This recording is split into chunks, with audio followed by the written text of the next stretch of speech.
ಹ್ಞೂ ಹ್ಞೂ ಅದ್ರಾಗ ಹೋಗಲ್ಲ ಚಿಲ್ಲರೆ ಬೇರೆನೇ ಮಾಡ್ಬೇಕು. 20 ರೂಪಾಯಿ ಇಟ್ಕೋ ಅಟೆ ಅಜ್ಜಿ ಬಂದು ಕೂಡಲೇ 20 ರೂಪಾಯಿ ಕೊಟ್ಟು 20 ರೂಪಾಯಿ ನೋಟ್ ಇಸ್ಕೊಂಡು ಹಾಕೋದು.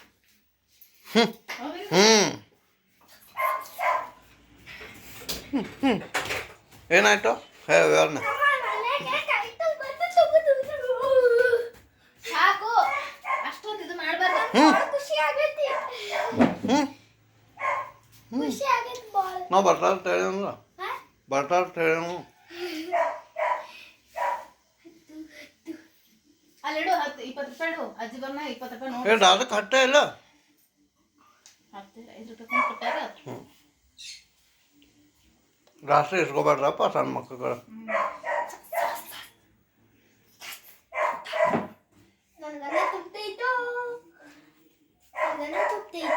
ವಿಜಯ್ ಏನು ಅನ್ನಿಸ್ತಾ ಇದೆ? ಖುಷಿ ಹೇಗೆ? ಒಂಥರ ಖುಷಿ.